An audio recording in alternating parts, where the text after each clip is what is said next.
Bonjour à tous, bienvenue pour ce nouveau séminaire de la Fondation Alzheimer. On est ravis de vous retrouver en ce jeudi soir, un rendez-vous que j'espère habituel avec vous pour le premier jeudi de chaque mois. Alors, la semaine dernière, il y a un mois, pardon, nous vous avions parlé de prévention. Nous vous parlerons plus tard de diagnostic, mais aujourd'hui, ce qu'on voudrait vous présenter avec nos différents experts, c'est tout ce qui concerne les mécanismes. En fait, pourquoi la maladie d'Alzheimer survient-elle? Alors, on ne sait pas vraiment, on a des explications, et on a demandé à 3 des meilleurs spécialistes français de la recherche fondamentale sur la maladie d'Alzheimer de venir nous en parler.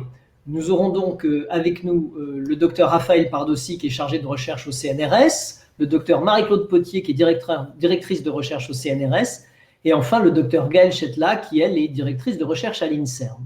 Donc ces 3 personnes vont nous parler de ce qui se passe dans notre cerveau, ce qui se passe dans nos cellules, pour essayer de mieux comprendre comment, pendant un temps extrêmement long, notre cerveau lutte contre la maladie d'Alzheimer et essayer de comprendre quels sont les mécanismes qui expliquent qu'un certain nombre de nos fonctions vont s'éteindre, et en particulier comment nos neurones vont s'user en quelque sorte et finalement disparaître.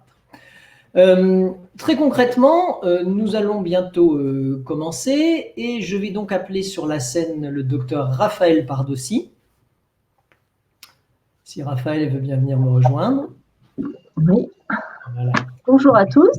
Bonjour Raphaël.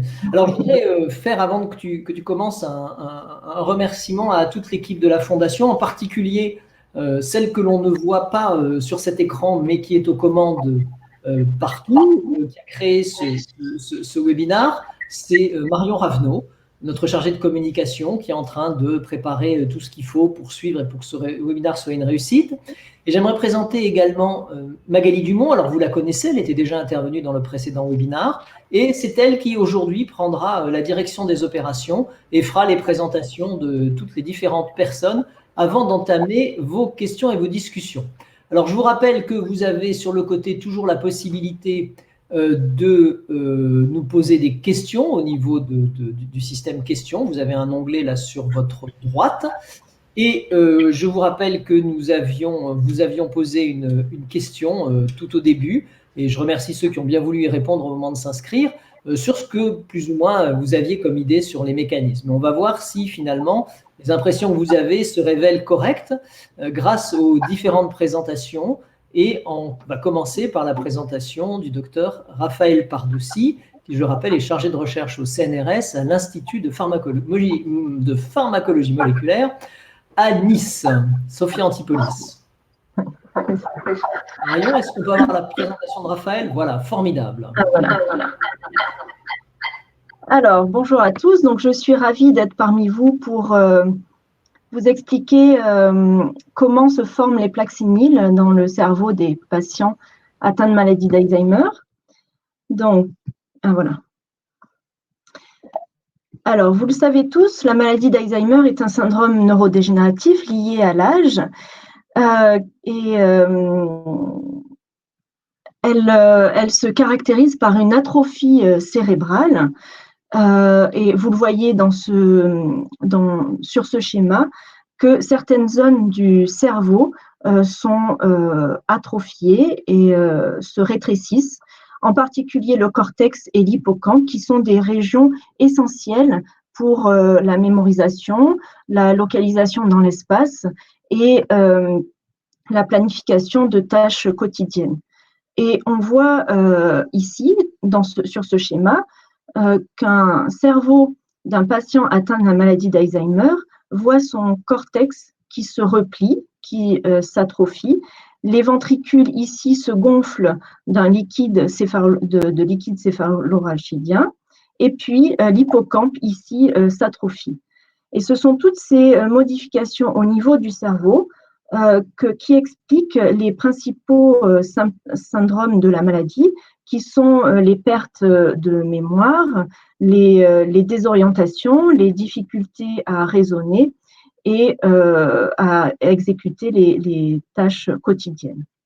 Alors, cette atrophie cérébrale Elle est due d'une part à une perte neuronale, c'est-à-dire à une diminution du nombre de neurones dans le cerveau. Alors les neurones sont les cellules du cerveau qui sont en charge du traitement de l'information et de la bonne transmission de l'influx nerveux. Mais cette atrophie cérébrale est aussi due à une perte synaptique, c'est-à-dire à une diminution des connexions entre les neurones. Et c'est justement ces connexions qui sont responsables de la bonne communication entre les neurones et de la bonne transmission de l'influx nerveux.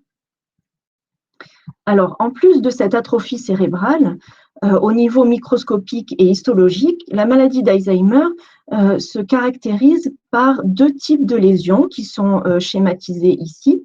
Il y a d'abord les dégénérescences neurofibrillaires, qui sont des dépôts de protéines tau qui vont s'accumuler à l'intérieur des neurones. Et puis, il y a ces plaques amyloïdes ou plaques séniles qui vont nous intéresser ce soir. Alors, ces plaques amyloïdes, elles, vont se former à l'extérieur des cellules, entre les neurones, et elles vont perturber la communication entre les neurones et donc participer à la perte synaptique qui est constatée chez les patients atteints de maladie d'Alzheimer. Alors, ces plaques amyloïdes, elles peuvent être denses ou diffuses. Vous avez ici des exemples d'images de plaques amyloïdes, mais dans tous les cas, elles sont constituées d'un peptide qu'on appelle le peptide amyloïde ou peptide A-bêta. Ce peptide, ici représenté en jaune, est produit à partir d'une plus grosse protéine qu'on appelle la protéine APP. Et cette protéine va subir plusieurs coupures et va être coupée en plusieurs petits fragments. Alors, les enzymes qui coupent la protéine APP sont appelées les sécrétases. On a d'abord une coupure par la bêta-sécrétase en rouge, puis une coupure par la gamma-sécrétase en vert pour former le peptide A-bêta. Et c'est ce peptide A-bêta, une fois formé, qui va s'accumuler, s'agréger et former les plaques amyloïdes. Alors, en réalité, le peptide A-bêta est essentiellement produit à l'intérieur de la cellule. En fait, ce qui se passe, c'est que la protéine APP, ici illustrée par un cylindre rouge, va circuler dans la cellule. Et du réticulum endoplasmique où elle est formée, elle va traverser l'appareil de Golgi pour atteindre la surface de la cellule. Et là, elle va être coupée par une autre sécrétase qu'on appelle l'alpha-sécrétase, qui va couper la protéine APP au niveau et au milieu de la séquence du peptide A-bêta, ce qui va empêcher la production de peptide A-bêta. Donc, dans la grande majorité des cas, cette protéine APP est clivée à la surface de la membrane par l'alpha-sécrétase sans produire de peptide A-bêta. Mais une petite proportion de protéines APP va échapper à cette coupure et va être réinternalisée, re-rentrée dans la cellule pour se loger dans des petites poches ici qu'on appelle les endosomes.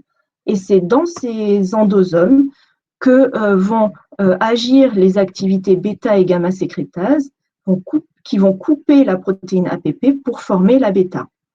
Et ce peptide A-bêta intracellulaire, qui est représenté ici par des points rouges, va lui aussi circuler dans la cellule pour au final soit être relargué à l'extérieur de la cellule, soit être dégradé, éliminé naturellement par les lysosomes qui sont des petites poches intracellulaires acides où sont digérées les protéines en excès. Donc là, on se rend compte là que en temps normal, en conditions normales, il y a très peu de peptides A-bêta formés et ce peptide A-bêta est naturellement éliminé par la cellule. Mais dans le cas de la maladie d'Alzheimer, on a une accumulation anormale de ce peptide A-bêta et s'il s'accumule en trop grande quantité, il va perturber le bon fonctionnement de la cellule. Et par exemple, des études ont montré que le peptide A-bêta pouvait perturber la fonction des mitochondries qui sont illustrées ici en rouge. Donc, ces mitochondries sont en quelque sorte des usines qui vont produire l'énergie nécessaire à la cellule. Et si une quantité trop importante d'A-bêta se situe au niveau de ces mitochondries, elles ne vont plus fonctionner normalement, elles ne vont plus produire l'énergie nécessaire et elles vont produire des radicaux libres qui vont au final induire la mort neuronale. Alors, ce qui est important aussi de savoir, c'est que ce peptide A-bêta a différentes formes et différentes tailles. Il peut être constitué de 37 à 43 résidus. Et on sait que l'espèce la plus abondante est le peptide A-bêta 40, constitué de 40 résidus. Et cette espèce-là représente 80% de l'A-bêta total. Alors que l'espèce la plus agrégante et donc la plus toxique est l'A-bêta 42 et ne représente que 10% de l'A-bêta total. Et dans le cas de la maladie d'Alzheimer, ces proportions d'A-bêta 40 et 42 sont modifiées et bien souvent, il y a une augmentation du niveau d'A-bêta 42 au profit de l'A-bêta 40, sans pour autant augmenter le niveau d'A-bêta total. Donc, c'est pour ça que c'est important pour le diagnostic ou le suivi des patients de bien mesurer le taux de ces deux espèces différentes d'A-bêta, l'A-bêta 40 et l'A-bêta 42. Alors, les propriétés physico-chimiques du peptide A-bêta, en particulier ce peptide A-bêta 42, font que lorsqu'ils s'accumulent en trop grande quantité, ils vont s'agréger et former des amas protéiques et former les plaques séniles. Donc, vous avez ici les différentes formes et les différentes structures du peptide A-bêta. Et on voit ici les formes monomériques du peptide A-bêta qui sont bien isolées les uns des autres. Mais au fur et à mesure que la quantité de peptide A-bêta augmente, ces peptides A-bêta vont s'associer les uns aux autres pour former des oligomères. Et ensuite, ces oligomères vont changer de conformation pour former des fibrilles. Et au final, ils vont former les plaques séniles. Mais ce processus est long, ce qui explique la progression lente de la pathologie. Et des études ont montré que bien avant la formation des plaques, ce sont les oligomères de peptide A-bêta qui sont les plus toxiques. Alors, les mutations connues pour être responsables des formes familiales de la maladie ont toutes comme point commun d'augmenter les niveaux d'A-bêta les plus toxiques. Alors, ces mutations sont rares, elles ne représentent pas plus d'1% de la totalité des cas de maladie d'Alzheimer, et elles sont présentes soit sur la protéine APP elle-même, soit sur les préséminines, qui sont des protéines qui sont nécessaires à la coupure gamma-sécrétase. Et donc, ces mutations, elles vont soit augmenter la quantité de peptide A-bêta produite, soit modifier la coupure gamma-sécrétase pour augmenter le niveau d'A-bêta 42 par rapport à la bêta 40. Et l'étude de ces mutations ont conduit les scientifiques à émettre l'hypothèse amyloïde, selon laquelle le peptide A-bêta est le principal responsable de la pathologie. Donc, on retrouve sur ce schéma ici la grosse protéine APP qui va être coupée par les activités bêta et gamma-sécrétase, ce qui va produire le peptide A-bêta. Et si ce peptide A-bêta s'accumule en trop grande quantité, il va perturber le bon fonctionnement de la cellule en intracellulaire, comme on l'a vu par exemple au niveau de la mitochondrie. Et une fois sécrété à l'extérieur de la cellule, et bien avant la formation de plaques séniles, il va être responsable d'une réponse inflammatoire et il va perturber la bonne communication entre les neurones. Alors, bien que cette hypothèse soit encore discutée, elle est la base des principales stratégies thérapeutiques actuelles. Alors, je ne vais pas rentrer dans les détails des différents traitements parce que ça va être l'objet d'un prochain rendez-vous de la Fondation. Mais globalement, ces pistes thérapeutiques visent soit à empêcher la production du peptide A-bêta en diminuant les activités bêta et gamma sécrétases, soit à favoriser son élimination par immunothérapie en développant par exemple des vaccins contre le peptide A-bêta, ce qui va aider l'organisme à se débarrasser du peptide A-bêta, ou encore ces stratégies visent à empêcher l'agrégation du peptide A-bêta, puisqu'on a vu que les formes les plus toxiques du peptide A-bêta sont les formes agrégées. Donc, en conclusion, on connaît de mieux en mieux les mécanismes moléculaires qui expliquent comment se forment les plaques séniles, comment est produit et comment s'agrège le peptide A-bêta. Mais la maladie d'Alzheimer ne se résume pas à la toxicité du peptide A-bêta et pour l'instant, toutes ces connaissances sont encore insuffisantes pour appréhender la complexité de cette pathologie. Donc, je vais m'arrêter là. Merci pour votre attention et puis je suis prête pour répondre à vos questions.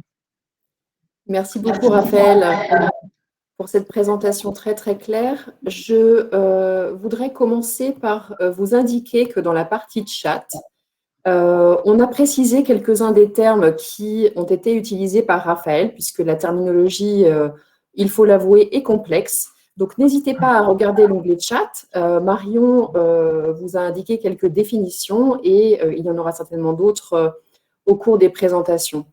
Raphaël, j'ai une première question pour toi. On parle de la pathologie, mais est-ce que l'APP et l'A-bêta ont un rôle en conditions normales? Alors, oui, la protéine APP est très étudiée, mais son rôle physiologique n'est pas encore bien déterminé. On sait qu'elle est importante pour l'activité des synapses, pour la prolifération des neurones. Et puis, en ce qui concerne le peptide A-bêta, c'est vrai qu'il a aussi une fonction physiologique, puisqu'il est produit en temps normal. Et là encore, sa fonction est encore très discutée et on doit encore l'étudier pour déterminer sa fonction principale. Il pourrait, alors il y a des études qui démontrent son rôle antibactérien, par exemple, et qui pourrait en fait être comme un piège pour tout ce qui est virus ou bactéries à l'intérieur du cerveau et qui pourrait aider la réponse inflammatoire du cerveau à éliminer ces pathogènes. D'accord, donc en fait, tout le monde produit le peptide amyloïde? Oui, tout le monde produit une très faible quantité de peptide amyloïde et en majorité un peptide A-bêta 40, donc c'est la forme qui est la moins toxique. Et la cellule arrive à éliminer ce peptide lorsqu'elle n'en a plus besoin. Mais dans la condition pathologique et dans le cas de la maladie d'Alzheimer, ce qui induit la pathologie, c'est une accumulation anormale de ce peptide. Alors, qu'est-ce qui induit justement cette accumulation anormale? Alors, une accumulation, elle peut être expliquée soit par une augmentation de la production du peptide, soit par une diminution de sa dégradation. Et par exemple, on sait que dans le cas des formes familiales de la maladie, donc c'est les formes dont je vous ai parlé, les patients qui portent des mutations sur les protéines APP ou les préséminines, ces formes-là produisent plus de peptide A-bêta, ou du moins plus de forme A-bêta 42, la forme toxique. Mais dans la grande majorité des cas de maladie d'Alzheimer, c'est des cas sporadiques, c'est-à-dire qui ne sont pas liés à l'hérédité, Et dans ce cas-là, on privilégie l'hypothèse que c'est un problème dans la dégradation, donc l'élimination du peptide A-bêta. Et par exemple, avec l'âge, on sait que les enzymes qui sont responsables de l'élimination du peptide A-bêta, avec l'âge, elles ont moins d'activité, elles sont moins efficaces. Donc, voilà. D'accord. Une question par rapport justement à ces peptides. Comment faire pour les mesurer dans le cerveau? Y a-t-il un autre moyen que le liquide céphalorachidien? Alors, c'est vrai que le liquide céphalorachidien, c'est un bon moyen. On fait des tests ELISA à partir de ce liquide-là pour déterminer les taux de peptide A-bêta 40 et 42. À partir du sang, c'est aussi possible, mais peut-être au niveau du diagnostic chez les patients, je pense que c'est plus à partir du liquide céphalorachidien que cela se fait. D'accord. Alors, une question que tu n'as pas abordée, mais qui concerne la génétique. Donc, une personne nous demande quel est le risque de développer la maladie à 70 ans lorsqu'on est une personne homozygote ApoE4. Alors, si on porte les deux allèles ApoE4, on a beaucoup plus de risques de développer la maladie d'Alzheimer. Maintenant, je ne sais pas exactement à partir de quel âge ce risque augmente. Je vous avoue que je ne suis pas spécialiste de cette question-là. Mais je pense qu'il va y avoir un séminaire, un webinaire dédié à la génétique. Donc, je pense que la question pourra être reposée. On abordera cette question plus en profondeur à ce moment-là. Une autre question pour toi, Raphaël. Peut-on prévenir la déliquescence, voire la dégénérescence des neurones dans la maladie d'Alzheimer? Alors, là aussi, pour prévenir la dégénérescence des neurones, on en a parlé le mois dernier. Il faut ce qu'on peut conseiller, c'est d'avoir toujours une activité neuronale très importante avec des relations sociales toujours en activité pour éviter que ces connexions entre neurones ne se détériorent au cours du temps. D'accord. Tu as parlé tout à l'heure du syndrome inflammatoire. Donc, une personne se demande, est-ce qu'il y a du coup des traitements anti-inflammatoires qui pourraient agir sur l'accumulation du peptide A-bêta 42? Alors, c'est vrai qu'il y a des recherches sur ces composés anti-inflammatoires et ils agiraient en fait au niveau de l'activité gamma-sécrétase et ils moduleraient l'activité gamma-sécrétase en produisant plus d'A-bêta de courte taille, donc A-bêta 38 plutôt, A-bêta 40, en faveur de l'A-bêta 42. Mais ces études sont en cours et pour l'instant, il n'y a pas de traitement validé. D'accord. Alors, une question qui est d'actualité. Est-ce que l'ARN messager peut atteindre les peptides A-bêta ou empêcher le développement des plaques séniles? Alors là, je n'ai pas de réponse.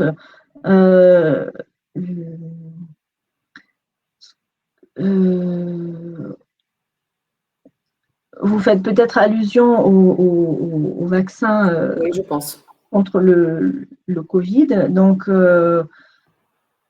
Peut-être si tu veux évoquer les vaccins qui ont été utilisés. Oui. Alors, ce qui est compliqué, c'est que le peptide A-bêta provient d'une protéine physiologique et on peut pas par l'ARN messager l'APP est une protéine physiologique exprimée par les cellules, contrairement au Covid, qui est un virus. Donc, l'ARN messager, dans le cas des vaccins contre le Covid, vont cibler une protéine étrangère, alors que là, on ne peut pas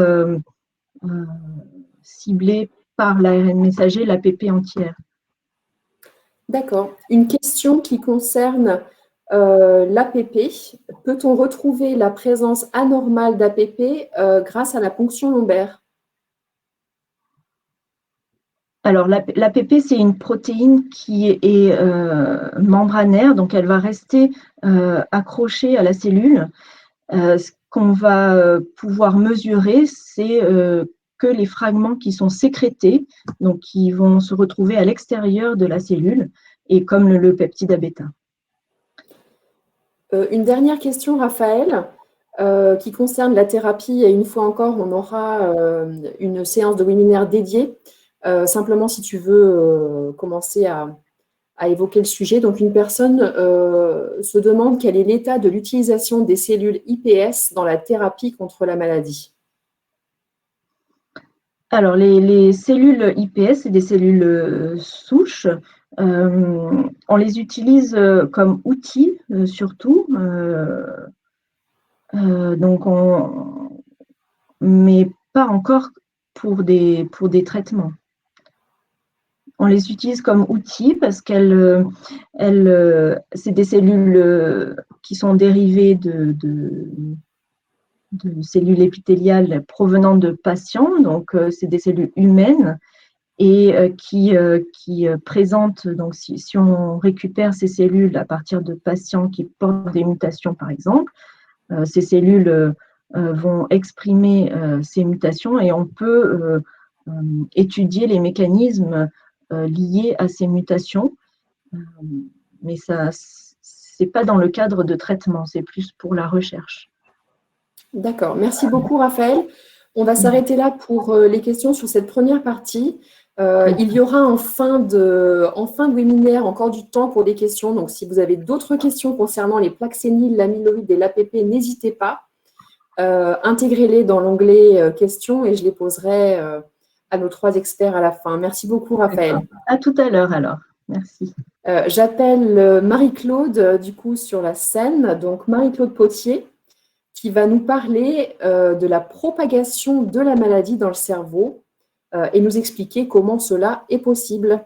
Marie-Claude, si tu veux bien venir sur scène. Bonjour, vous m'entendez bien? Oui, parfait. Merci. Donc, écoutez, je suis contente de pouvoir être là et essayer de faire passer quelques petits messages sur la maladie d'Alzheimer et surtout, vous n'hésitez pas à poser des questions. Alors, donc, la question qu'on m'a demandé de travailler, c'était la suivante: comment la maladie d'Alzheimer se propage dans le cerveau? Alors, laissons passer. Voilà. Raphaël, juste avant moi, vous a parlé des plaques amyloïdes et des dégénérescences neurofibrillaires de protéines tau. Je vais revenir un petit peu sur ces dégénérescences neurofibrillaires qu'on appelle aussi des tangles et qui sont des pathologies qui sont constituées de dépôts à l'intérieur des cellules faits de protéines tau. Et cette protéine tau, elle est hyperphosphorylée. Je vais vous expliquer donc tous ces termes. Vous voyez ici une photo d'un neurone. Vous voyez son corps cellulaire. Je ne sais pas si vous voyez Non, vous ne devez pas voir mon pointeur. Vous voyez son corps cellulaire et les prolongements. Donc, c'est l'aspect caractéristique des neurones. Donc, dans les neurones, à leur état physiologique, à l'état normal, la protéine tau est phosphorylée, mais n'est pas hyperphosphorylée. Dans la maladie d'Alzheimer, elle commence à être hyperphosphorylée. Et elle va former donc ce qu'on appelle cet état de prétangle. Elle ne forme pas encore des fibres, elle n'est pas encore marquée avec des colorations argentiques. Et au cours du développement de la maladie, vous voyez les petits pointillés, la flèche, cette protéine tau hyperphosphorylée, s'agréger, former des fibres, former des tangles et finir par ne plus résister au marquage argentique. Et vous voyez sur la partie droite, ces fibres, alors à très haute résolution sous le microscope, vous voyez ces fibres en hélice, on voit les hélices très bien. Et donc, ces fibres en hélice sont constituées de protéines tau hyperphosphorylées et qui s'agrègent à l'intérieur des neurones.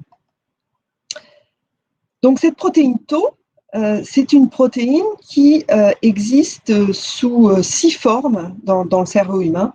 Et c'est en particulier un groupe à Lille qui avait caractérisé ces formes. Vous voyez donc que les protéines sont produites à partir des gènes. Et vous voyez le gène qui code les protéines tau. Donc ce gène que vous voyez ici, il est représenté sous forme de petits carrés.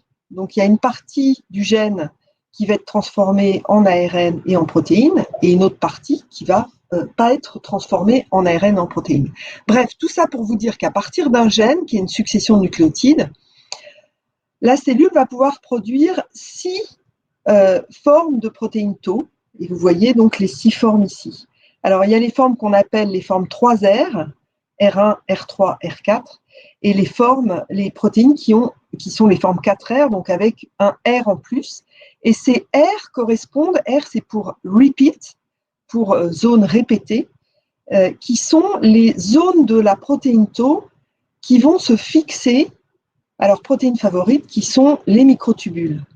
Donc, la protéine tau est une protéine qui s'associe aux microtubules, et les microtubules sont très importants dans les neurones, et notamment au niveau de l'axone, pour conduire tout un tas de choses du corps cellulaire à la terminaison nerveuse.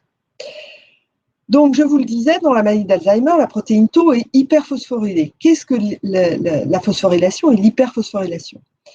Donc, la phosphorylation, c'est une modification. Vous voyez ici, dans la partie droite, une protéine, avec sa structure en forme d'hélice, par exemple. Et cette protéine, comme beaucoup, peuvent être phosphorylées.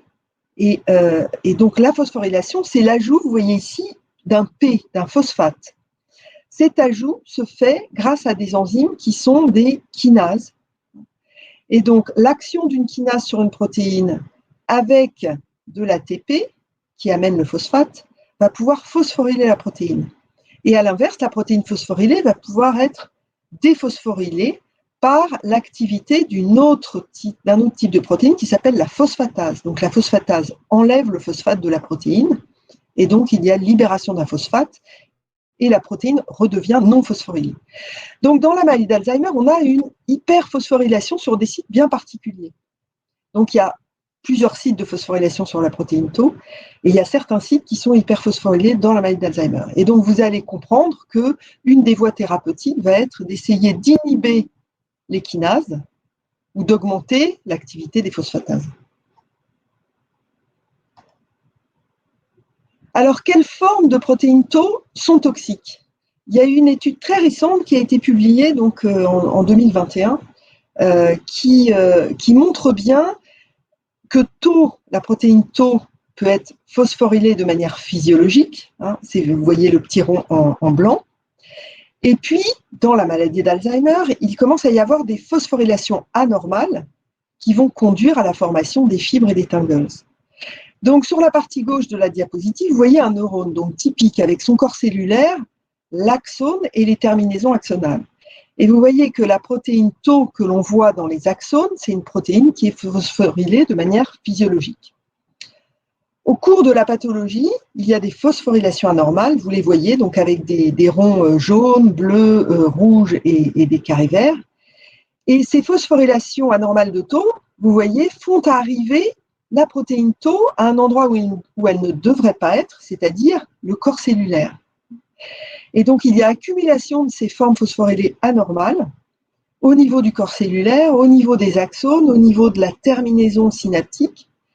Et ensuite, il y aura donc la formation de ces fibres de ces tangles qu'on voit ici en noir tout en bas au niveau du corps cellulaire.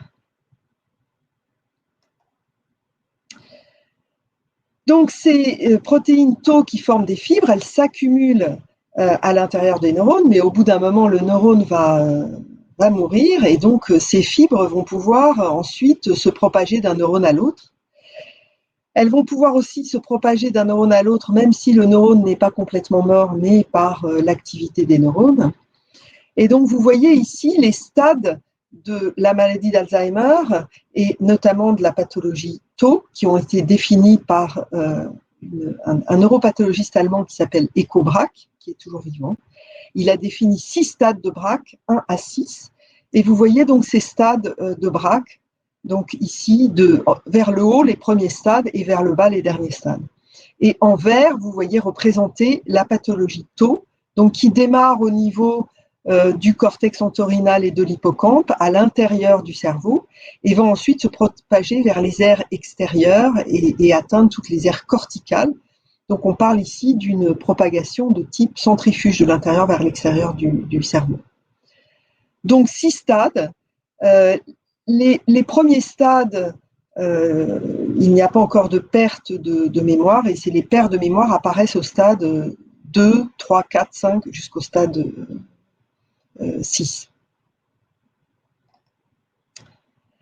Alors, comment se fait cette propagation des pathologies A-bêta et Tau? Là, je reviens aux 2 pathologies A-bêta et Tau, puisque ces 2 pathologies se propagent, sans doute pas exactement par les mêmes mécanismes, et de manière peut-être en partie indépendante. Sur la partie gauche, vous voyez la propagation de la pathologie amyloïde, donc des peptides A-bêta. Il y a plusieurs hypothèses, donc on aurait soit une propagation qui serait extracellulaire, mais qui suivrait les connexions. Vous voyez des neurones qui se suivent via leurs connexions. Donc la pathologie amyloïde, les petits signes rouges, vous voyez une plaque amyloïde qui libère aussi des peptides, et donc ces peptides se propagent à l'extérieur, mais le long des connexions. Une autre possibilité, ce serait via un transport intracellulaire de peptides A-bêta. Et donc là, vous voyez les peptides en rouge qui, à l'intérieur des terminaisons, se propagent d'un neurone à un autre et passent par les connexions synaptiques. Et puis enfin, il y aurait une autre possibilité qui serait une propagation indirecte. L'A-bêta toxique produirait de proche en proche des produits de l'A-bêta qui feraient dégénérer les neurones. Donc 3 possibilités. On a évidemment des éléments de réponse, soit sur des modèles souris, des modèles animaux, soit sur des neurones en culture, mais il y a encore des recherches à faire pour vraiment finir de comprendre la manière dont tout ça se produit. Concernant la propagation de la pathologie Tau, vous voyez un neurone qui dégénère, qui relargue des agrégats de protéines Tau, et ces agrégats de protéines Tau sont internalisés par le neurone adjacent par un mécanisme d'internalisation alors qui s'appelle la macropinocytose. Donc la cellule réceptrice va internaliser ces agrégats qui vont ensuite se propager via les connexions synaptiques. Donc c'est ainsi que les pathologies amyloïdes et Tau se propagent toujours selon un patron assez spécifique et via les connexions entre les neurones. Alors la propagation des pathologies amyloïdes et Tau a pu être démontrée dans des modèles souris de maladie d'Alzheimer. Donc sur la gauche, vous voyez ce qui concerne la pathologie A-bêta et à droite la pathologie Tau. Donc ces expériences ont été réalisées en injectant dans le cerveau de souris des extraits de cerveau post-mortem de personnes atteintes de maladie d'Alzheimer. Et ce qui a été démontré, c'est que l'injection de ces extraits de cerveau dans le cerveau de souris, de ces extraits de cerveau humain de malade d'Alzheimer dans le cerveau de souris, fait se propager donc la pathologie qui existait déjà dans la souris, puisque c'est une souris qui a été modifiée, qui exprime des formes mutées de protéines APP, et donc produisent des grandes quantités d'A-bêta, puisque la souris elle-même ne produit pas de peptides A-bêta toxiques, elle n'a pas les mêmes séquences. Donc c'est une souris qui va produire des plaques amyloïdes, mais quand on injecte des extraits de cerveau de personnes atteintes de maladie d'Alzheimer, on voit que cette pathologie est exacerbée et on voit donc qu'il y a une propagation des injectats au niveau du cerveau de la souris via les connexions. Il en va de même donc pour la pathologie Tau, lorsqu'on injecte des extraits de cerveau post-mortem de patients atteints de maladie d'Alzheimer. On voit que les fibres de taux pathologiques vont se propager dans le cerveau de souris de proche en proche via les connexions neuronales. Donc on arrive à reproduire ces phénomènes de propagation chez la souris et évidemment ce sont des modèles d'études pour essayer d'inhiber les propagations. Et donc je terminerai par cette dernière diapositive où vraiment il faut continuer à chercher pour comprendre. Comme vous avez pu le constater, on ne comprend pas tout. Je parle beaucoup au conditionnel. Donc il faut continuer à chercher pour comprendre la formation des pathologies amyloïdes et tau, essayer de connaître quelles sont exactement les formes toxiques, qu'on appelle des propagons, c'est des formes qui se propagent, comprendre les interactions entre les pathologies amyloïdes et tau, et puis évidemment comprendre les voies d'internalisation et de dégradation qui permettraient de développer des nouveaux outils pour essayer de combattre ces deux pathologies amyloïdes et tau et leur propagation dans le cerveau de malades d'Alzheimer. Et je m'arrêterai là, et si vous avez des questions, je serais ravie d'essayer d'y répondre. Merci beaucoup Marie-Claude, ça nous en apprend encore davantage effectivement sur ce qui se passe dans notre cerveau avec l'amyloïde et tau. Raphaël et toi finalement, vous mentionnez que les deux peptides s'accumulent et que cette accumulation finalement les rend toxiques. Qu'est-ce qui fait qu'à partir du moment où la forme est agrégée, elle devient plus toxique ?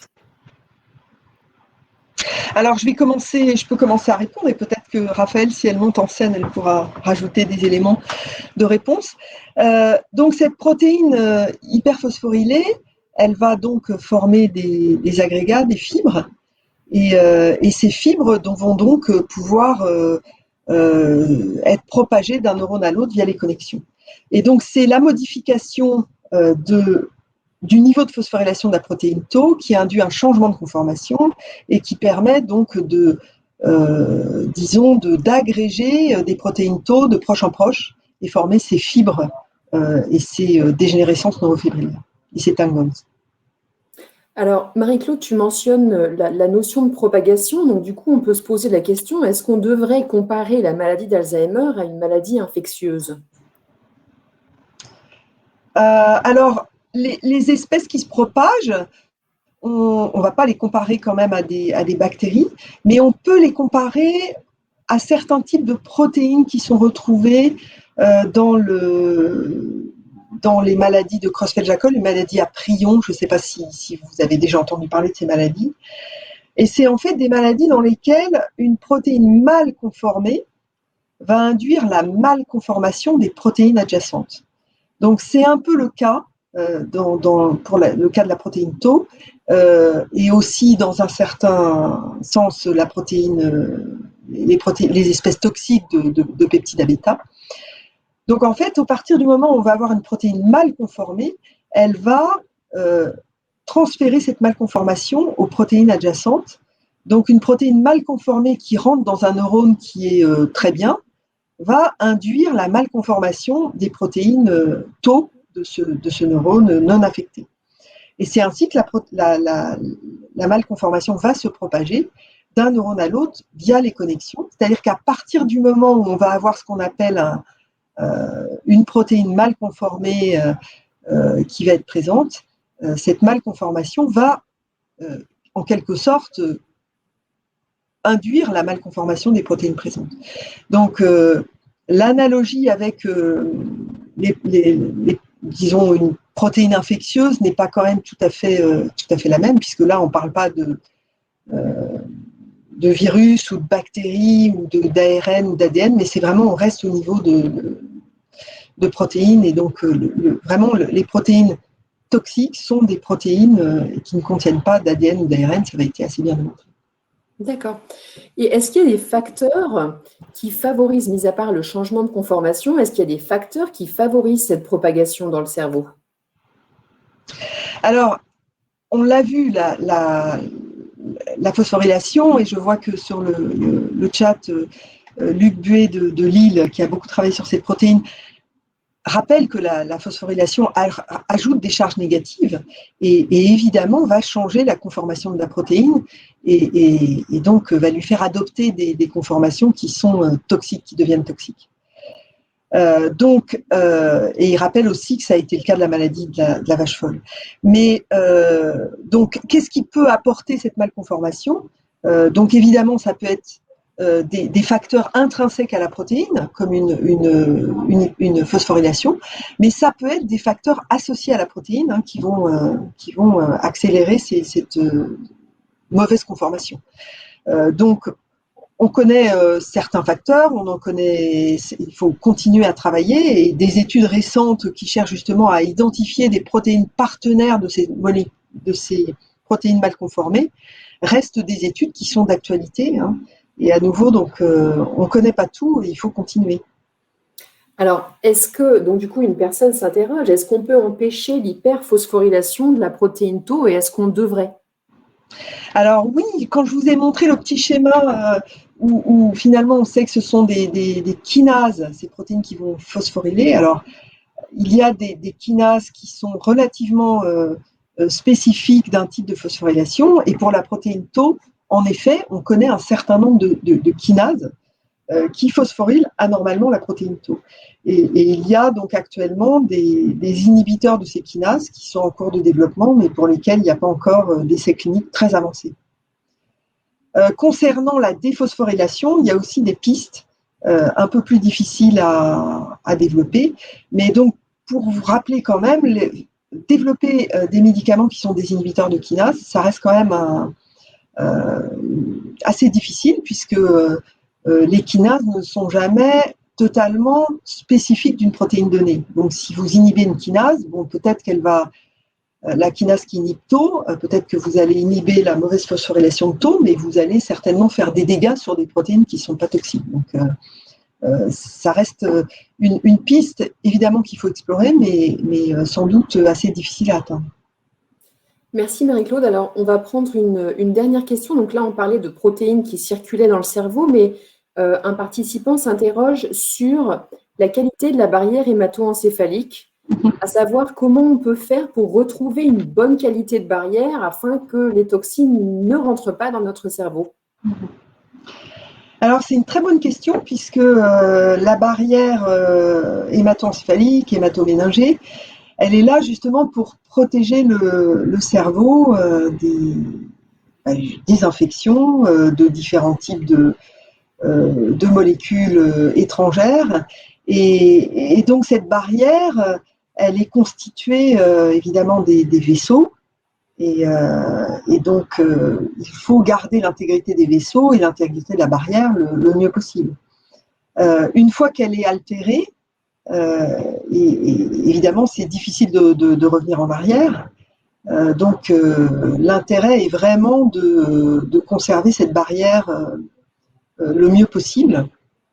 On sait qu'il y a certains facteurs de risque de la maladie d'Alzheimer, et pour en revenir justement à l'APOE4, c'est un facteur de risque justement de dégradation de la barrière hémato-méningée. Donc, c'est des pistes qui sont en cours d'exploration.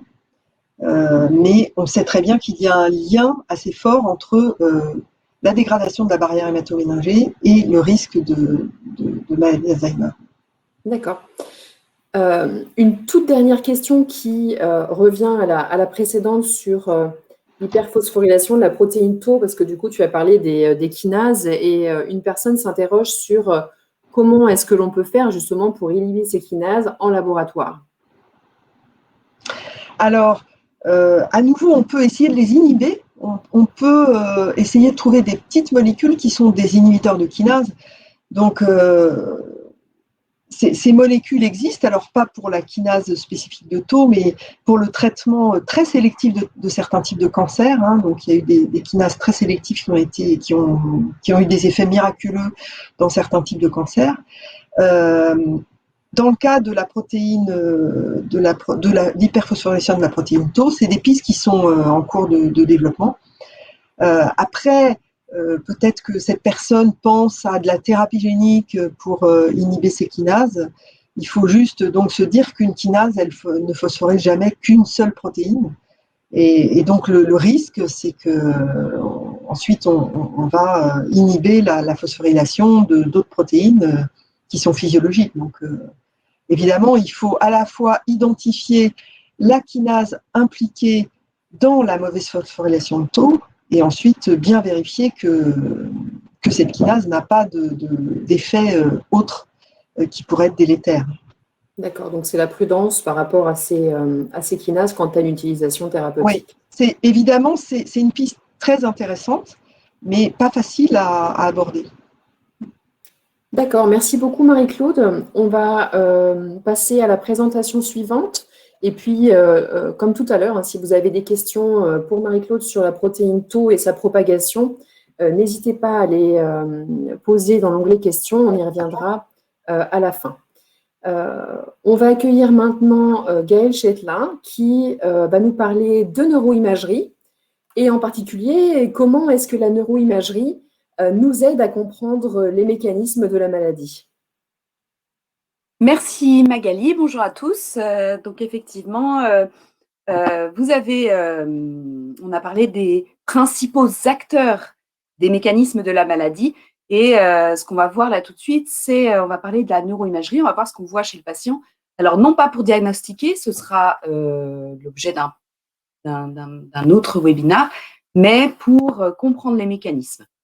Donc, ces principaux acteurs de la maladie, on vous en a parlé longuement, c'est la pathologie A-bêta, amyloïde, et notamment, même si ce n'est pas la forme la plus agressive, les dépôts amyloïdes qu'on va voir en histopathologie, c'est-à-dire avec un examen post-mortem du cerveau. Et puis, les dégénérescences neurofibrillaires, cette fois la pathologie Tau, dont on vous a longuement parlé.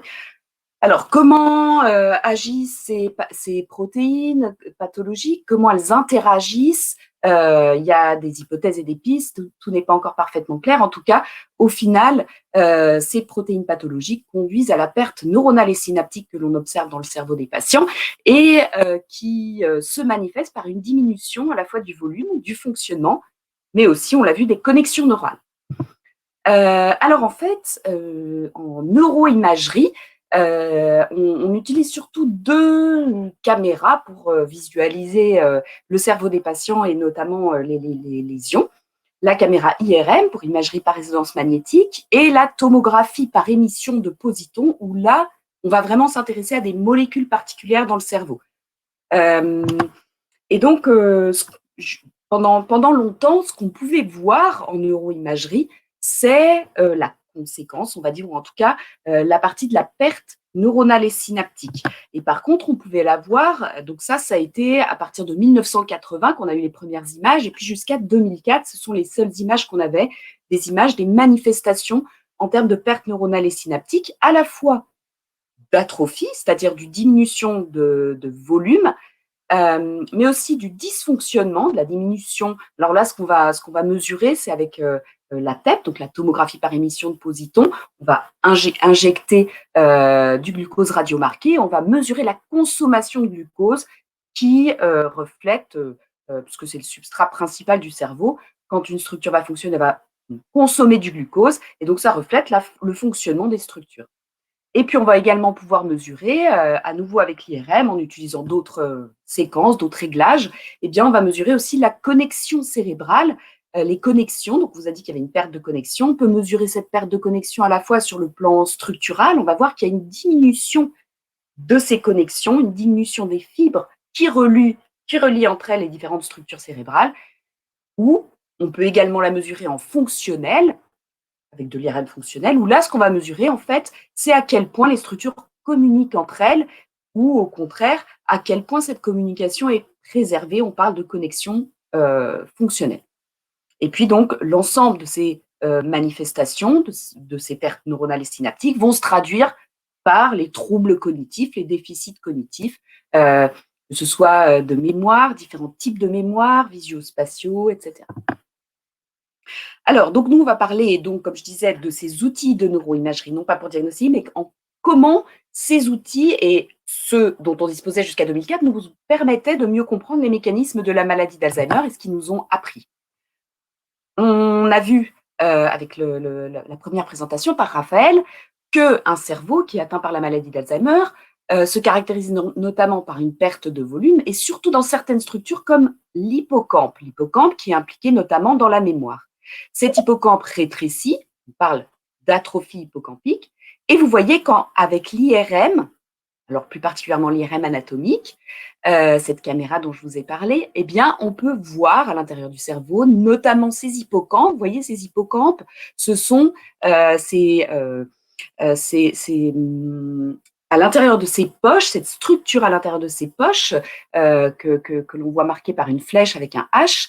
Et à gauche, on voit des hippocampes chez un sujet sain, donc contrôle, et à droite, chez un patient atteint de maladie d'Alzheimer, et vous voyez que ces hippocampes sont plus petits, on voit qu'il y a plus de liquide autour, qui est représenté en noir, et donc on parle d'atrophie hippocampique. Donc l'hippocampe, c'est cette structure au niveau, ici en rouge, à l'intérieur du cerveau, au niveau du lobe temporal qui s'étend sur la longueur. Ce qu'on a vu également avec ces images, c'est qu'il y avait une progression de cette atrophie. D'abord, elle va toucher cette région hippocampique et puis elle va s'étendre avec la progression de la maladie. Vous avez ici ce qu'on peut voir 3 ans à gauche avant le diagnostic de maladie d'Alzheimer à un stade de démence. Et puis, vous voyez que c'est surtout au niveau de l'hippocampe. Et puis, vous voyez que ça progresse. Donc, la zone en rouge, elle va s'étendre de plus en plus sur le cortex, notamment d'abord au niveau temporal, et puis frontal médian, temporopariétal. Et enfin, ça va s'étendre progressivement dans le cerveau. Et vous voyez qu'au moment du diagnostic, il y a de plus en plus de parties du cerveau qui est en rouge ici et qui reflète cette atrophie, cette progression de l'atrophie avec l'évolution de la maladie. Et ce qui est intéressant, c'est qu'on peut voir que cette progression de l'atrophie, elle va vraiment suivre une route, un chemin assez spécifique dans le cerveau qui peut varier un petit peu d'un patient à un autre, mais en tout cas que l'on retrouve très proche de la progression de la pathologie tau. Marie-Claude, dans la présentation juste précédente, vous a parlé des stades de Braak et notamment du fait que la pathologie tau, elle suivait un chemin spécifique et systématique dans le cerveau. Eh bien, de façon intéressante, on trouve que l'atrophie, elle suit un peu le même chemin. Et donc, ce qui a suggéré qu'il y avait probablement un lien étroit entre la pathologie tau et l'atrophie et que peut-être la pathologie tau était plus directement responsable de l'atrophie. En TEP-FDG, qu'est-ce qu'on voit? Donc la TEP, c'est cet outil qui permet, après l'injection de molécules radiomarquées, de voir des molécules particulières dans le cerveau. Je vous ai dit qu'on s'en servait pour mesurer la consommation de glucose et elle reflète du coup des dysfonctionnements dans la maladie d'Alzheimer. Par exemple, si vous regardez en haut à droite, vous avez le scan chez une personne normale, un contrôle, et si vous comparez avec un patient atteint de maladie d'Alzheimer complètement à droite, au niveau des flèches, vous voyez que vous avez moins de rouge et donc moins de consommation de glucose, et donc ça reflète ce dysfonctionnement. Ce dysfonctionnement, de façon intéressante, où est-ce qu'on va le retrouver? On va le retrouver au niveau des flèches, c'est des régions cérébrales avec des noms un peu barbares, qu'on appelle cortex singulaire postérieur et cortex temporopariétal. Et donc, c'est ces régions qui vont être les premières touchées par les dysfonctionnements dans la maladie d'Alzheimer, par une diminution de consommation de glucose. Et puis après, cette diminution de consommation de glucose, elle va progresser dans le cerveau, elle va toucher le cortex frontal, etc. Et donc, première chose avec ces outils, c'est qu'on peut constater que l'atrophie, donc la perte de volume, ne va pas forcément toucher les mêmes régions que le dysfonctionnement. Ces images et ces comparaisons entre ces images avec différentes caméras ont permis de tester notamment et de souligner l'hypothèse de disconnexion, qui est une hypothèse forte dans la maladie d'Alzheimer et selon laquelle l'atrophie hippocampique, en fait l'hippocampe il est fait de neurones, il envoie des projections et si l'hippocampe est atrophié, donc avec une perte neuronale et synaptique, eh bien les connexions de l'hippocampe vont être atteintes et qu'est-ce qui va être atteint? Eh bien c'est l'endroit où vont ces connexions et donc les régions connectées à l'hippocampe qui vont dysfonctionner parce qu'elles vont moins être nourries par les connexions hippocampiques. Et donc, ça expliquerait que ce ne soit pas forcément les mêmes régions que l'on va trouver atrophiées, notamment au début de la maladie, l'hippocampe, et les régions qui vont dysfonctionner, notamment les cortex singulaire postérieure et temporopariétale, qui sont les premières fortement connectées avec l'hippocampe. Et donc, grâce à l'utilisation de ces outils dont je vous ai parlé, qui permettent de voir de façon complémentaire l'atrophie hippocampique, les connexions fonctionnelles et structurales, le fonctionnement et la consommation de glucose, eh bien, on a pu montrer que cette hypothèse était en partie vraie et permettait en partie d'expliquer effectivement cette différence entre l'atrophie et l'hypométabolisme. Pourquoi ça, c'est important? En fait, c'est crucial parce que l'atteinte des connexions, en fait, si vous prenez deux maladies, la maladie d'Alzheimer, la démence sémantique, ce sont des maladies qui ont des symptômes différents. Dans la maladie d'Alzheimer, on perd la mémoire des épisodes qu'on a personnellement vécus, on appelle ça la mémoire épisodique, en premier. Dans la démence sémantique, on va perdre la connaissance que l'on a sur le monde, les choses, les objets, la définition, etc. Et donc, dans ces deux maladies, l'hippocampe est atteint. Et pourtant, on n'a pas les mêmes manifestations. Et pourquoi? Parce que ce ne sont pas les mêmes réseaux qui vont être atteints, parce que l'atteinte des régions dans l'hippocampe ne va pas être la même et ne va pas du coup avoir un impact de la même façon sur le fonctionnement des mêmes réseaux. Et donc, dans le cas de la maladie d'Alzheimer, c'est le réseau qu'on appelle, qui se trouve ici de façon plus postérieure, qui va être atteint, alors que dans la démence sémantique, c'est le réseau antéro-postérieur, donc plus antérieur, c'est une erreur, antérotemporale, et donc, ce réseau postéromédial, il est impliqué dans les troubles dans la mémoire épisodique, des éléments personnellement vécus, alors que les réseaux plus antérieurs, eh bien lui, il va expliquer les troubles de mémoire sémantique dans la démence sémantique. Alors, juste rapidement, depuis 2004, eh bien, on est capable maintenant de voir directement les lésions, les deux acteurs principaux de la maladie d'Alzheimer, les lésions amyloïdes et les dégénérescences neurofibrillaires. Depuis 2004, pour les dépôts amyloïdes, alors on ne voit pas toutes les formes d'amyloïdes. On vous a dit que la plus agressive, ce n'est pas forcément les formes agrégées, mais en tout cas, ce qu'on voit, ce qu'on est capable de voir, sont ces dépôts amyloïdes. Et la pathologie tau plus récemment, 10 ans plus tard, en 2014. Et donc maintenant, on a vraiment plein de techniques complémentaires qui nous permettent de voir plusieurs manifestations de la maladie. À quoi ça nous sert, toutes ces techniques combinées? Eh bien, à essayer de mieux comprendre et tester des hypothèses sur les mécanismes physiopathologiques de la maladie, et notamment le rôle des pathologies amyloïdes et tout. Raphaël vous a parlé qu'une des hypothèses qui est postulée, testée, et c'est l'hypothèse amyloïde selon laquelle le peptide A-bêta est le principal responsable des autres événements. Alors notamment, si on regarde ici ce qu'on est capable de voir en imagerie dont je vous ai parlé, eh bien on est capable avec la TEP amyloïde de voir les dépôts amyloïdes. Avec la TEP-tau, on est capable de voir les dégénérescences neurofibrillaires. Et puis, avec l'atrophie et la TEP du glucose, eh bien, on voit les pertes neuronales et synaptiques, et puis on peut mesurer les déficits cognitifs. Donc, en fait, on peut plus ou moins tester cette hypothèse amyloïde selon laquelle les dépôts amyloïdes vont ensuite entraîner et être responsables et la cause de la pathologie tau et etc. Donc, que montrent ces études? Est-ce que l'A-bêta est responsable de la pathologie tau? Alors, il y a des travaux, ici je vous en montre un récent, il y en a eu plein d'autres qui ont testé et qui montrent que non, on peut avoir de la pathologie tau. Vous voyez ici en rouge, la deuxième ligne, elle montre des personnes qui sont T+, ça veut dire qu'elles ont du tau, mais à moins, elles n'ont pas d'amyloïde. Et donc ça, c'est 45% des personnes étudiées dans cette étude. Et il y a quand même des déficits cognitifs subtils. Donc la pathologie tau peut exister sans pathologie amyloïde. OK. Ensuite, deuxièmement, si la bêta n'est pas responsable de la pathologie tau, en tout cas dans l'hippocampe, peut-être que la pathologie A-bêta est responsable du fait que la pathologie tau sort de l'hippocampe et va dans d'autres régions cérébrales et que c'est vraiment ça qui va ensuite entraîner la maladie.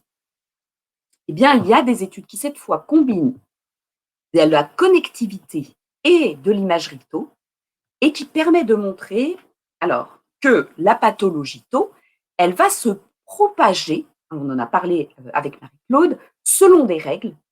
Et ces règles, c'est premièrement la quantité de tau qu'il y a au départ dans un endroit, la connectivité, la force de connexion entre les régions cérébrales et la distance entre ces régions. Et donc, ça montre que la propagation de taux, elle ne se fait pas par une diffusion passive, mais elle se fait par un processus actif au sein des régions connectées, donc en accord également avec ce dont vous a parlé Marie-Claude.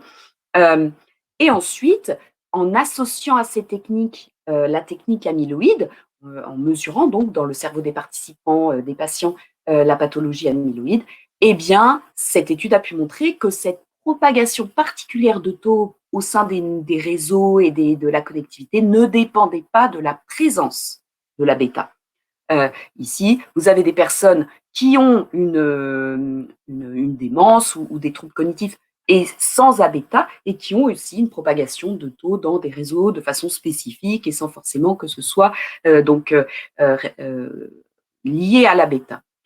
Alors, par contre, la bêta n'est pas responsable de la propagation de taux dans d'autres régions, mais les travaux ont montré que la présence d'A-bêta pourrait accélérer en fait la propagation de taux dans ces régions et notamment surtout au niveau d'une région ici que vous voyez en rouge qu'on appelle le temporal inférieur, eh bien permettre accélérer en fait la propagation de taux dans cette région puis ensuite dans le reste du néocortex et du coup dans ces réseaux connectés.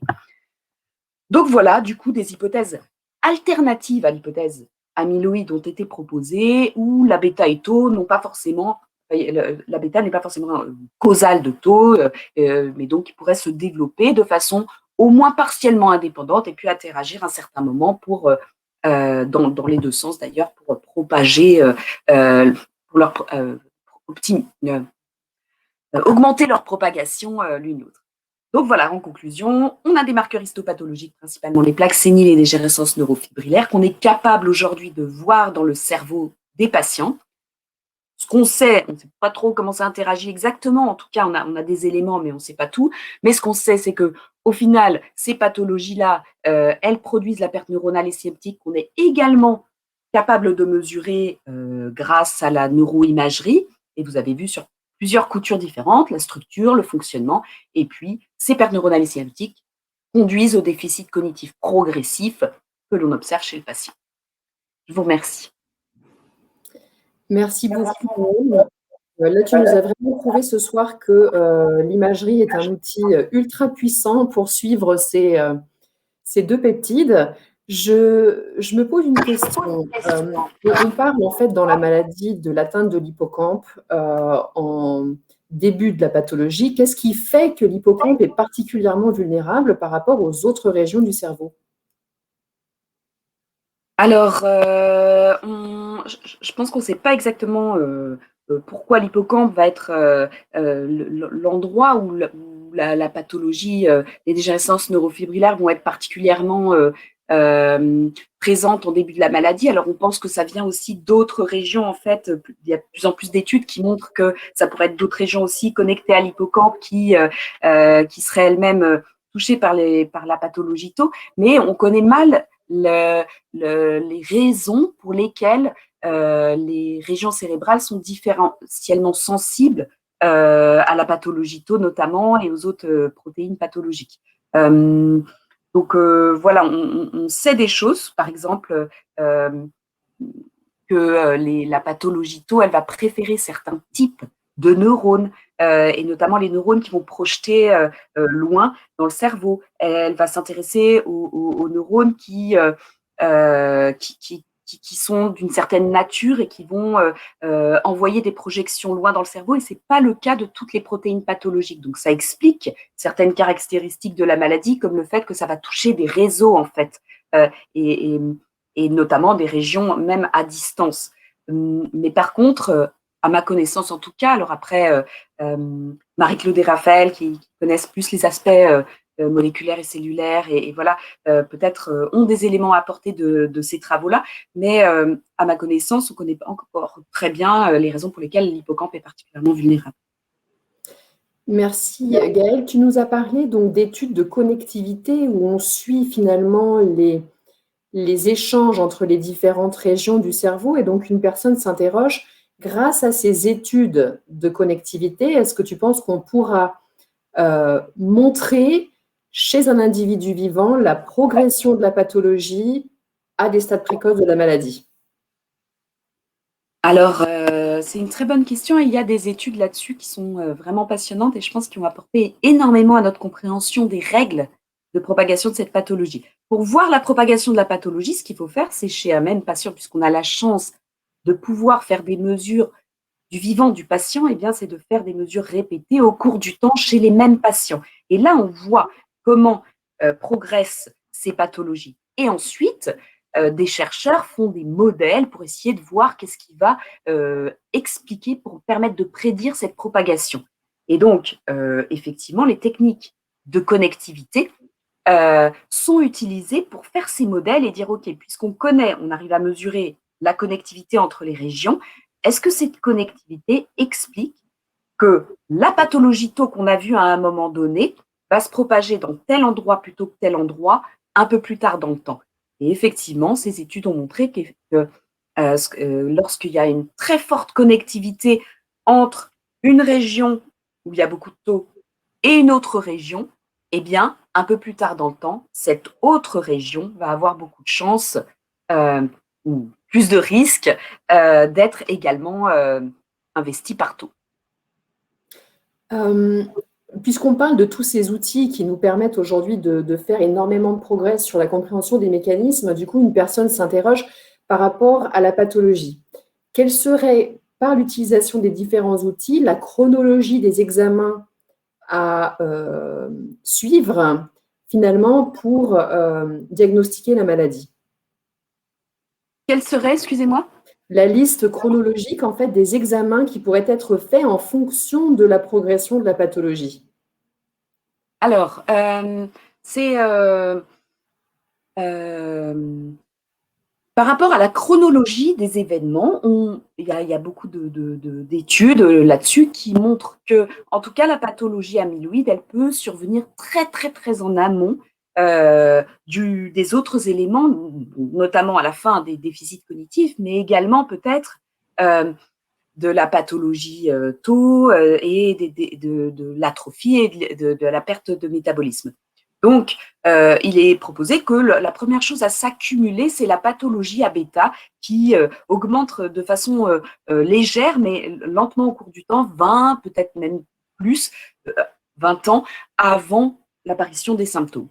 Ensuite, il y aurait la pathologie tau qui apparaîtrait, qui se développerait un peu plus proche en fait des symptômes et aussi des pertes neuronales et synaptiques que l'on va pouvoir mesurer avec l'atrophie et l'hypométabolisme, donc avec l'IRM et la TEP, et qui, eux, vont être assez proches et proches également des déficits cognitifs et donc qui vont ensuite évoluer vers la démence. Donc, je dirais, pour suivre, en tout cas, l'évolution de la pathologie, très en amont, on va pouvoir mesurer l'amyloïde, et puis ensuite, eh bien, que ce soit la pathologie tau, l'atrophie, le métabolisme, eh bien, eux vont permettre de suivre la progression de la maladie.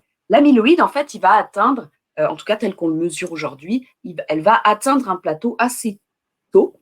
Et donc, ça veut dire qu'en fait, on atteint un maximum d'amyloïde, parfois même avant l'apparition des symptômes, ou en tout cas au début des symptômes. Et donc, après, si on le mesure, il ne va pas forcément y avoir beaucoup de changements. D'accord, c'est très très clair. Une autre question qui a à voir avec les recherches qui sont menées en neuroimagerie, est-ce qu'il est possible de participer à la recherche fondamentale et donc d'intégrer des protocoles de recherche en neuroimagerie? Et si oui, comment est-ce qu'on peut y participer? Oui, alors là, d'autres intervenants vont peut-être pouvoir m'aider. Magali, Marion, il me semble que, donc il y a beaucoup de protocoles de recherche en France, il me semble que c'est recensé sur le site, je ne sais pas si ça l'est encore, de la Fondation Alzheimer. Donc, on peut tout à fait, si on répond aux critères des différents protocoles de recherche, participer à des recherches. Celles-ci, elles peuvent être soit pour développer des médicaments, donc dans ce cas-là, on parle d'essais cliniques, d'essais thérapeutiques, et on va se voir proposer des médicaments ou alors des interventions non pharmacologiques. Ces études, sinon, elles peuvent être ce qu'on dit observationnelles, Et c'est vraiment le cas de la plupart des études que je vous ai présentées aujourd'hui. C'est des études qu'on appelle observationnelles, c'est-à-dire qu'elles servent à comprendre les mécanismes, etc. Donc, on n'est pas dans le but de traiter, on est vraiment dans le but de faire des mesures pour ensuite essayer de comprendre les mécanismes. Oui, c'est plutôt à ça que je faisais référence, parce qu'effectivement, tu as raison, sur le site de la Fondation, on a mis toutes les informations nécessaires pour la participation aux essais cliniques.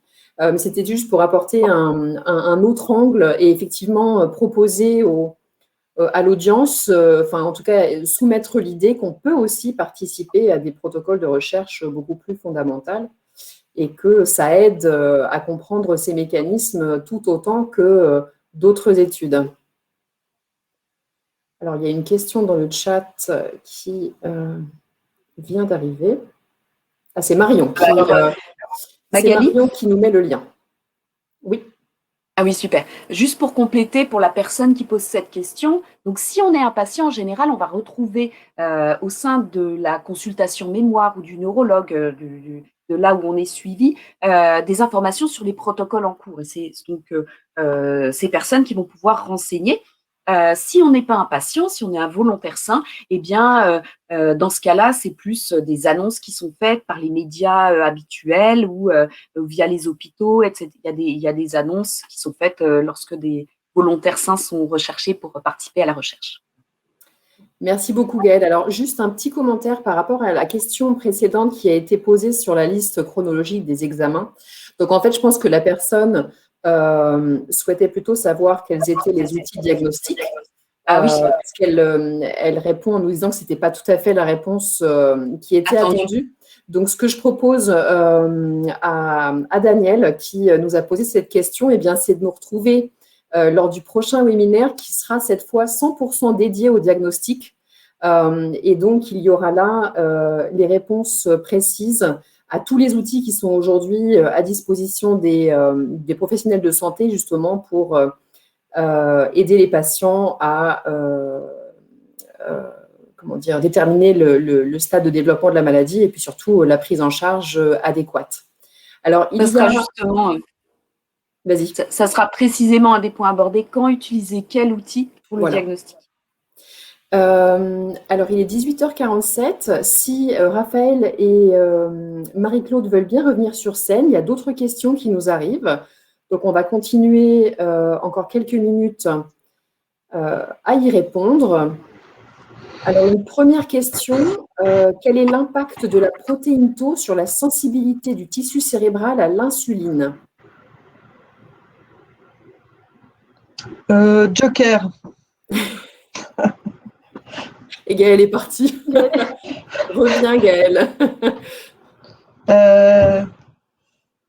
Oui, c'est vrai. Non, mais je ne connais pas exactement la relation entre le Tau et les récepteurs à l'insuline.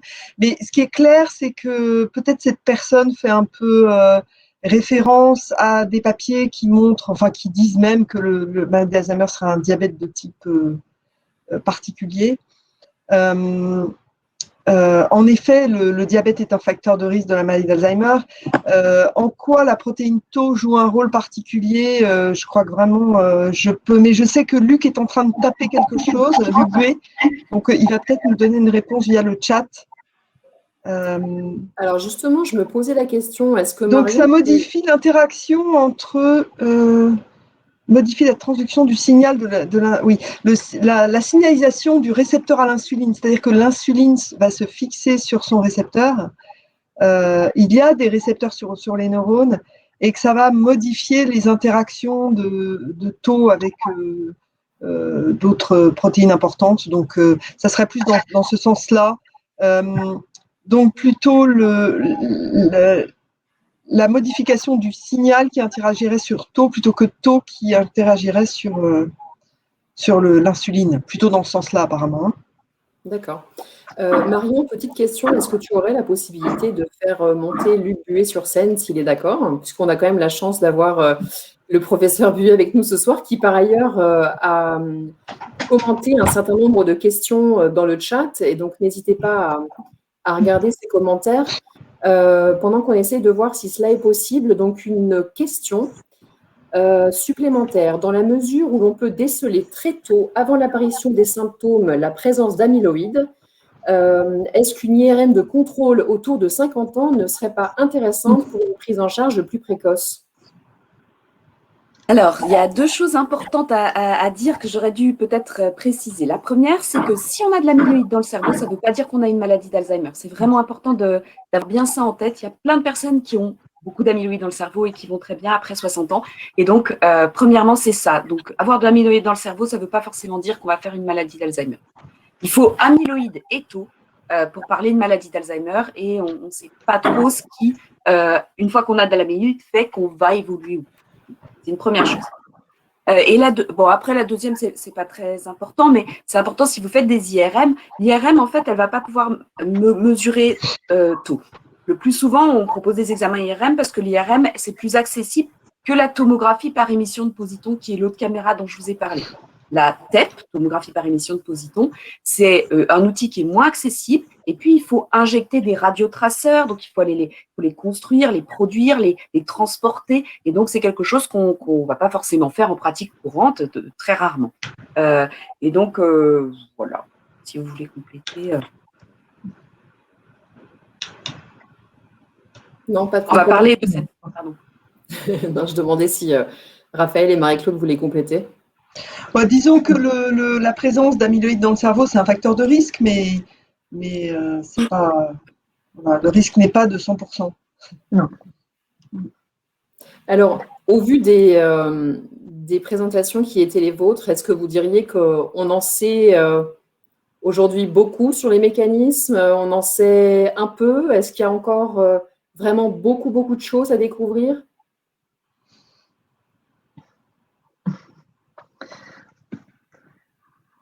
Je ne sais pas à qui tu poses la question. Comment est-ce que vous ressentez aujourd'hui l'évolution des avancées par rapport au mécanisme? Est-ce qu'il y a encore énormément de progrès à faire? Est-ce que ça va suffisamment vite? Quelle serait votre… Au niveau moléculaire, je pense qu'il y a encore des avancées à faire. J'ai essayé justement dans la présentation d'insister dans les endroits où vraiment on ne connaissait pas encore complètement ce qui se passait, notamment ce qu'on appelle les espèces toxiques des protéines tau à bêta sont pas encore complètement décrites, donc il faut vraiment progresser parce que c'est toujours difficile d'agir sur des choses qu'on ne connaît pas très bien. Et donc, pour l'instant, comme il n'y a toujours pas de traitement, il faut continuer à mieux comprendre et à aller au niveau vraiment moléculaire, structural. Les données structurales sur ces protéines mal conformées, elles sont toutes récentes. Donc, il faut vraiment continuer à faire de la recherche dans ce domaine. Et quant aux peptides A-bêta dont parlait Raphaël, il se trouve qu'actuellement, avec des nouvelles méthodes de détection, on voit que peut-être ça ne serait pas forcément le peptide A-bêta-42 qui serait le plus toxique, mais des peptides encore plus longs. Donc, c'est toujours pareil en recherche, les méthodes s'améliorent. On voit des choses qu'on ne voyait pas avant et les hypothèses changent un peu. Donc, il faut évidemment continuer en utilisant les outils les plus performants et puis en essayant de poser les bonnes questions. Et est-ce qu'on peut considérer alors peut-être qu'on connaît bien et suffisamment les mécanismes liés à ces protéines-là, en tout cas en conditions normales, ou est-ce que même là, il y a encore énormément de choses à faire? Alors là, il y a des choses à faire. Hein. C'est vrai que le rôle de l'APP, il n'est pas encore complètement élucidé. Raphaël parlait de l'effet antimicrobien. Bon, ça pourrait être une chose, mais on sait que quand on supprime les copies du gène, toutes les copies du gène de tous les homologues, par exemple chez la souris, elle vit pas. Donc, chez l'homme, on sait qu'il y a des délétions du gène APP qui sont responsables de microcéphalie. Donc, on sait que c'est des gènes qui sont très importants pendant le développement. Donc, on ne peut pas dire cette protéine qui est vraiment mauvaise dans la maladie d'Alzheimer, on va la supprimer, c'est pas possible. Donc, même chez la souris, il y a eu des essais où on a essayé de supprimer cette protéine chez la souris adulte, parce qu'on peut se dire bon, gardons la protéine tant qu'on grandit, et puis après supprimons-la. Donc, c'est vraiment pas si simple que ça. Mais il faut essayer toutes ces expériences pour essayer de mieux comprendre. Et le rôle physiologique de ces protéines, il est important. Le rôle de la protéine Tau, je pense qu'il est assez évident. C'est plus compliqué pour le rôle de l'APP. Et ça vaut aussi pour les enzymes qui clivent cette protéine APP. Il faut étudier leur rôle physiologique parce que dans les perspectives de traitement, si on veut inhiber ces activités-là, il faut savoir qu'elles peuvent être essentielles pour d'autres fonctions de la cellule. Et donc, il faut être conscient des effets secondaires qu'on peut éventuellement avoir si on essaye d'inhiber ces activités. Et un des problèmes, évidemment, c'est qu'on n'a pas accès à ce qui se passe dans le cerveau pendant la vie des personnes. Donc, du coup, les travaux d'imagerie que décrivait Gaëlle, ils sont essentiels. Et c'est vraiment la combinaison à la fois des hypothèses moléculaires et avec les observations par imagerie et qui permettent d'avancer. Donc, on a l'impression qu'on avance, qu'il y a des hypothèses et des choses qui sont en train d'être, disons, en tout cas bien étudiées et les mécanismes et les hypothèses évoluent, donc c'est plutôt bien. C'est positif et avec encore des efforts, bien évidemment, à soutenir. Deux dernières questions de nos participants. Donc, la première, quel est le rôle des récepteurs au glutamate dans la maladie d'Alzheimer ?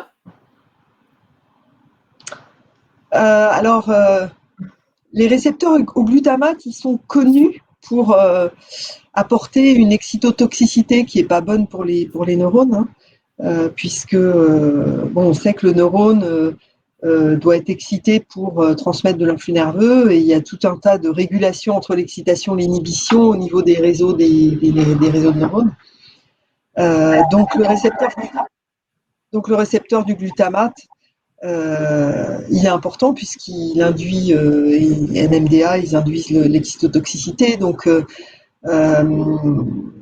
après, est-ce qu'on peut agir? Il y a eu des essais de traitement avec des inhibiteurs des récepteurs NMDA qui n'ont pas quand même donné des résultats fantastiques. Donc à nouveau, c'est pas non plus très spécifique, très sélectif. Donc un neurone, oui, l'excitotoxicité par le glutamate, c'est vraiment pas bon, ça c'est sûr. Merci Marie-Claude. Alors la dernière question pour clôturer ce webinaire qui nous sort un petit peu du cadre, mais une question qui nous a été posée et la personne a souhaité la reposer. Elle concerne les effets des ondes sur la progression de la pathologie ou sur l'apparition de la pathologie. Est-ce que vous souhaitez en dire davantage sur cette question ?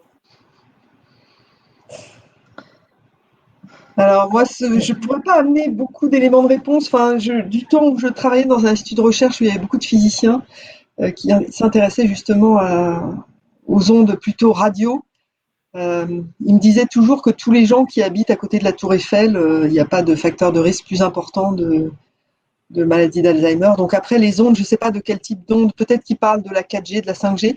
Ça, c'est des études qui sont en cours dans mon institut. Il y a des personnes qui s'intéressent aux ondes justement à la 4G, à la 5G.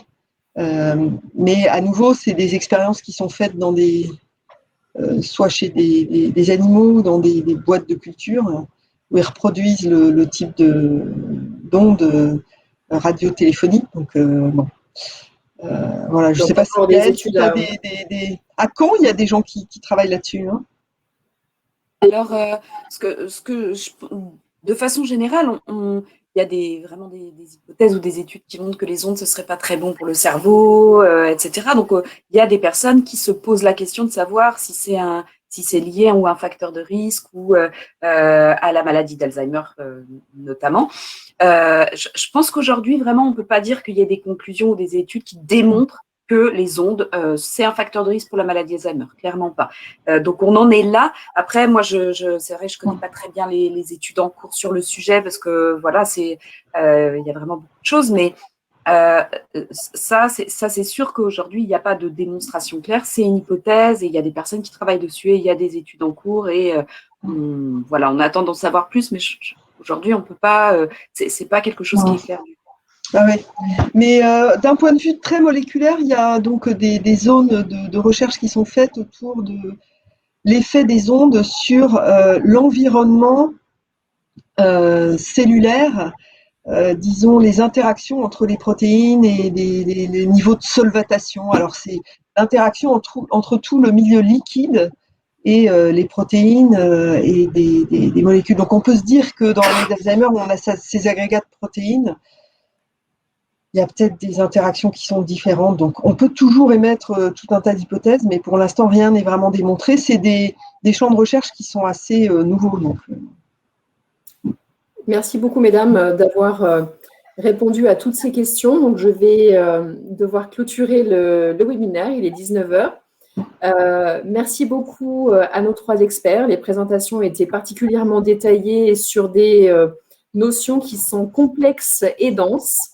Merci aussi à tous nos participants qui sont devenus fidèles au rendez-vous et qui ont été très, très actifs ce soir au niveau des questions.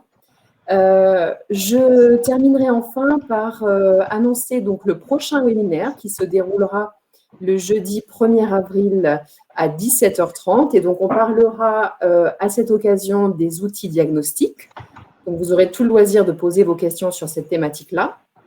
Et puis, j'ajoute aussi que va se dérouler la semaine, dans 15 jours, la semaine du cerveau, donc du 15 au 21 mars. Et donc, c'est un événement qui est particulièrement intéressant dans la mesure où il sensibilise en fait le grand public à la recherche sur le cerveau. Et cette année, la conférence inaugurale qui aura lieu le lundi 15 mars à 18 h est sur le thème de la maladie d'Alzheimer. Donc, c'est un événement à suivre. La Fondation Alzheimer s'associe à cet événement. Vous pourrez retrouver Philippe Amouyel qui présentera donc, sur la thématique Alzheimer, le regard de demain. Donc, je vous invite à participer à la semaine du cerveau et à nous retrouver jeudi 1er avril. Je vous souhaite à tous et à toutes une excellente soirée. Prenez soin de vous et donc au mois prochain. Au revoir à tous. Merci beaucoup. Au revoir. Au revoir. Au revoir.